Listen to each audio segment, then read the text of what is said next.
Good evening, students. So today Diksha class is bringing you a new concept that Newton's law of gravitation. अगर आप इस law को देखेंगे तो gravitation chapter है जो सीबीएसई में स्टैंडर्ड 9th के लिए है और महाराष्ट्र स्टेट बोर्ड में 10th के लिए है.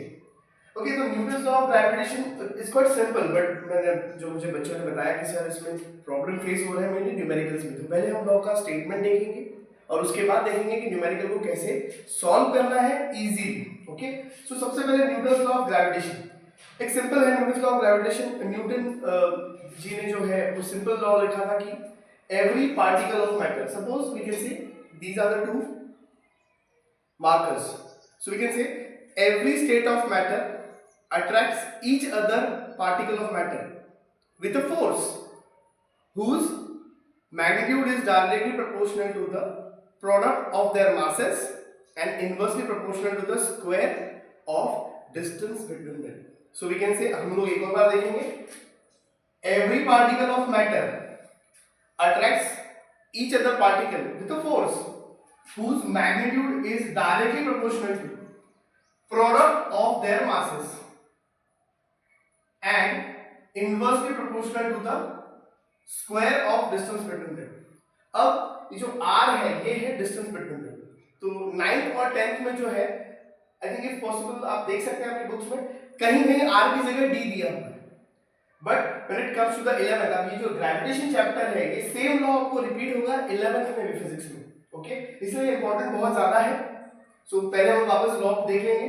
So every particle of matter attracts each other particle with a force whose magnitude is directly proportional to the product of their masses and inversely proportional to the square of distance between them.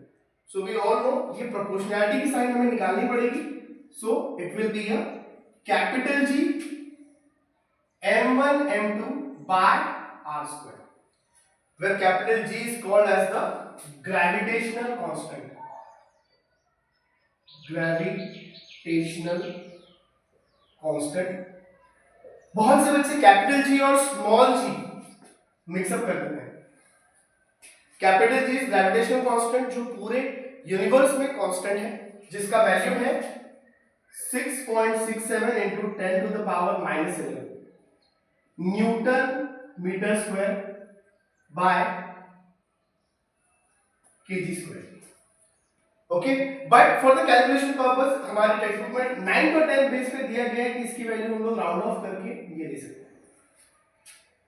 So what we learn, capital G is constant in all universe. Complete universe में capital G constant रहेगा, but small g that is 9.81 metre per second square ये हर planet पर अलग अलग रहेगी. Acceleration due to gravity, जैसे planet नहीं है मून पे भी, मून पे अलग है.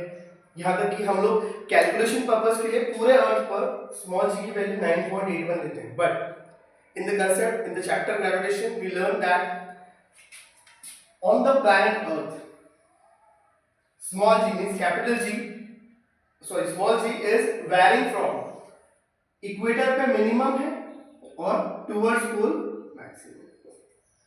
So for the calculation purpose only we are taking it 9.8, but in the CET or we can say NEET questions आ सकते हैं इस तरह से कि भाई कैपिटल स्मॉल g जो है वो कहाँ वैरी होती है. So we can say small g is minimum at equator and maximum at poles. और इन सब का मीन वैल्यू लाके आपके सामने 9.81 रखा गया है. बैक टू द लॉ, ये आपका फोर्स का फॉर्मूला हो चुका है न्यूटन्स लॉ ऑफ ग्रेविटेशन के ऊपर से कि force is directly proportional to the product of the masses.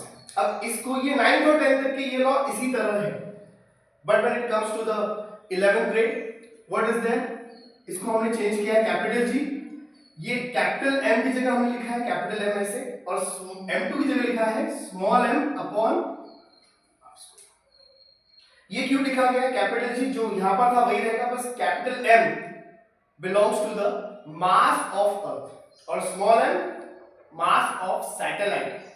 और ये r जो r है वो हम लोग इस तरह से लिखते हैं r प्लस h का square. Capital R was radius of earth and small जो h है वो क्या रहेगा, height of a satellite from earth surface. तो ये फॉर्मूला जो है ये आपका आ जाता है 9th एंड 10th, और ये वाला फॉर्मूला जो आता है ये ये हमारे लिए आता है 11th के लिए। सो बेसिकली बोर्ड ने आपको पूरी तरह से अच्छे से प्रिपेयर किया है कि आपको 9th और 10th में बेसिक फॉर्मूला करवा दिया है, इसके न्यूमेरिकल्स करवा दिए हैं, और 11th ग्रेड में आपको आगे बताया गया कि इस फॉर्मूले का हमने या इस लॉ का यूज हमने किस तरह आगे किया है इन द सैटेलाइट। ये पूरा चैप्टर आपको बहुत इंपॉर्टेंट है, डेफिनेटली आपको लॉ समझ में आया होगा। सो अभी नेक्स्ट लेक्चर में मैं इसका एक न्यूमेरिकल दूंगा, जो आप देखेंगे कि न्यूमेरिकल में क्या तकलीफ हो रही है। न्यूमेरिकल में क्या होता है, जब बड़ी वैल्यूज आ रही हैं तो बच्चे मिस्टेक करते हैं, तो मैं आपको एक सिंपल ट्रिक बताऊंगा उसकी, how to solve it. Okay, so I hope सबको ये न्यूटन्स लॉ ऑफ ग्रेविटेशन समझ में आया होगा। Thank you for the most views for the classes, और अगर कोई और कंसेप्ट में आपको डाउट हो तो please let me know. Thank you very much.